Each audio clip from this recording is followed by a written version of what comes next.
Hey there, happy day one of the Get Up and Go Challenge. Sharon Horne-Ellstrom here.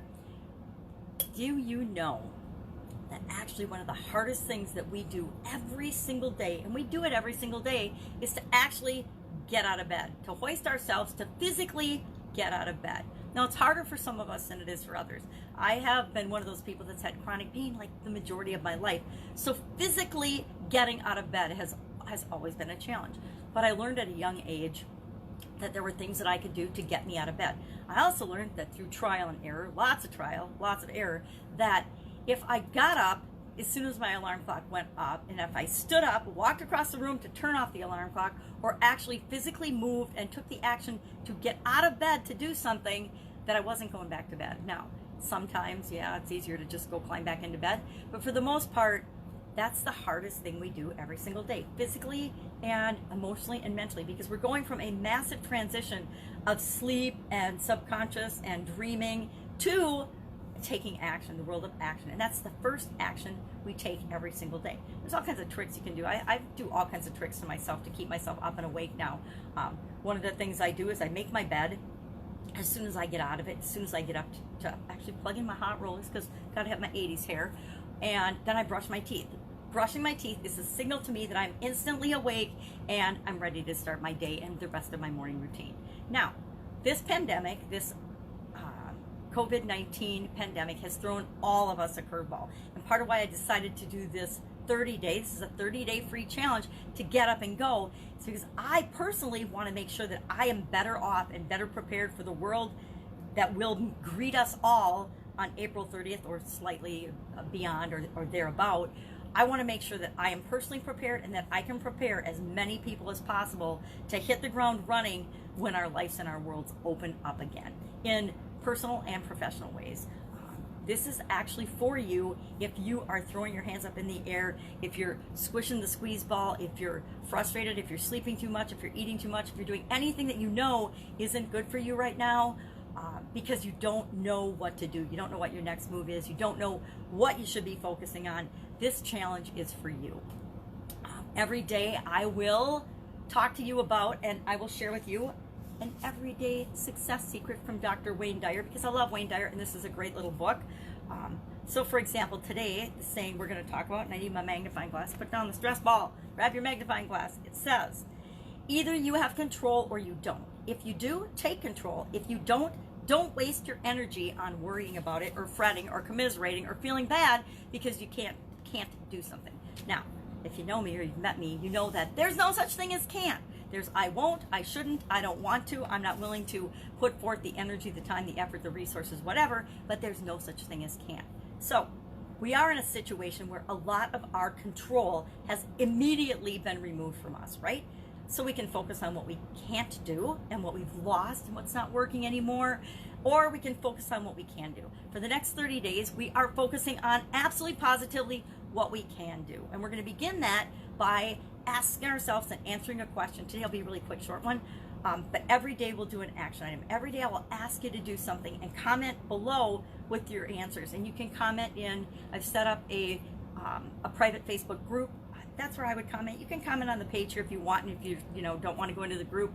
But in the group is where we'll really be in there supporting one another and helping one another and coaching one another and masterminding and helping one another solve the problems that we're facing to make sure that we do hit the ground running in 30 days, to make sure that we are at least a year, if not more than a year, better off on April 30th personally than we are on April 1st, today, right now. It's not an April Fool's joke. I forgot. It's April Fool's Day.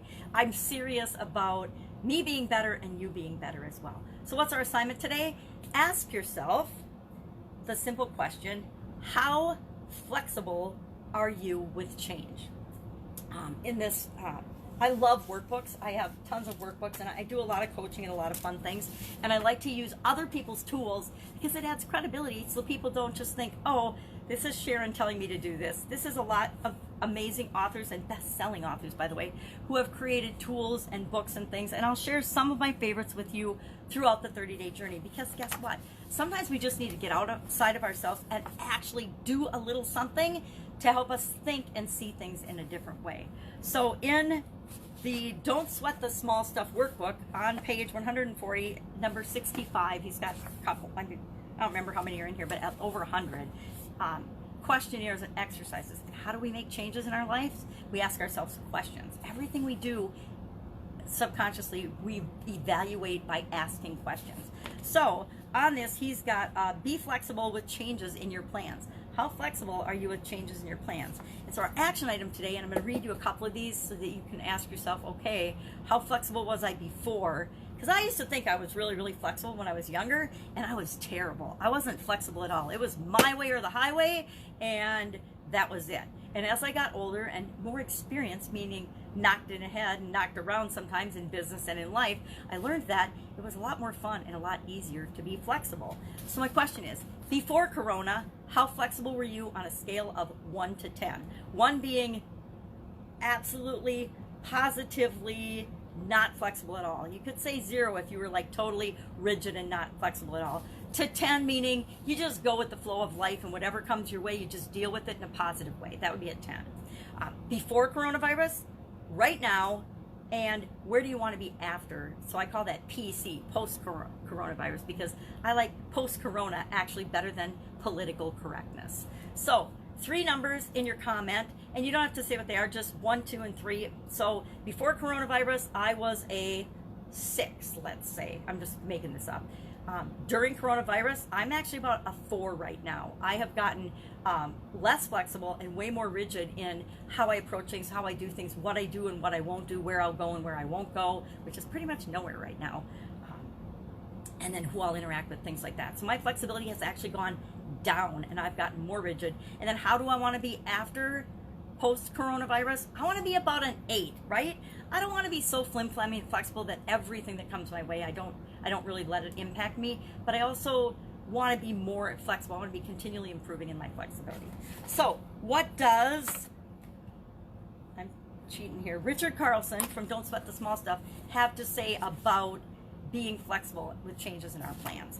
And he gives 13 examples of different situations that could happen to you that could change your plans. And what I will do is, after I'm done with this video, I will actually go through this exercise in detail in a video in the comments below and share the exact things. Like he says, you just started on some work at home. How many people have done that? When a family member announces he or she needs a ride somewhere very important right now. So you're at home, you're working, and you've been interrupted. How flexible are you with being interrupted with working at home? This is a real situation that many people are facing.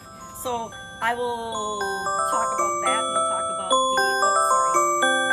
the, wasn't planning on doing this now. I will talk about that and my responses to these things before coronavirus, how I would have responded, and then how I would respond now. And some of them are just not appropriate, but I'll pick 2 or 3 of them to share to kind of give you an idea of how we can look at where we've been, where we are right now, and where we want to go, and why that's important. That's it. Please join me every day. If you have a preferred time, hit me up in the comments below, because given that life is thrown up in the air, people's schedules and people's availability are different. If you want to be here live, otherwise I'm going to record it, and I'll share the recording all day, and it'll be up. I don't think I'll ever take it down. I'll put it up for the 30 days for sure, but after that, it's not one of those challenges things. It's for our betterment. It's not going to go away. I feel like Mel Robbins, she keeps hers up forever too, and I always have. I've never taken my challenges down, and I've done hundreds of them. And so if you want a challenge in any area that can help you get a result faster than you ever thought possible, hit me up, and I'll link you to where one of those challenges are. So if you're super stressed right now, ask, and I'll hit you up with a stress challenge. If you want to grow and build your business because you are actually running and you're scared to death, hit me up for that, and I'll put you in the Supersize Your Business Challenge. I've got, like I said, blood pressure challenges, health, wealth, and relationships. Not so many in relationships, but health and wealth, I have tons of challenges that I've done that are out there in the online universe, and I can access and give you all access to those for free, of course. But look for the homework. Homework again, 3 numbers, comment below. Before Corona, how flexible were you? 1 to 10, 1 being not, 10 being super duper flexible. Where are you at right now with respect to flexibility? And number 3, post-corona, where do you want to be with respect to flexibility, and how flexible you are with your plans changing, right? With just everyday events and everyday things changing in your life, not pandemics. You know, I'm gonna just put this out there. Hopefully in our lifetime there will never be another pandemic. and we won't have to go through this again. That's it. Have an amazing day. Comment, questions below, and I will, of course, be with you later for my homework, and then tomorrow with another Get Up and Go challenge. What are we going to do to ensure that each and every one of us are dramatically better at the end of this month than we are at the beginning? Take care. Have an awesome April Fool's Day. Go pull some pranks on the people that you're living with. That'll be fun, right? Take care. Bye.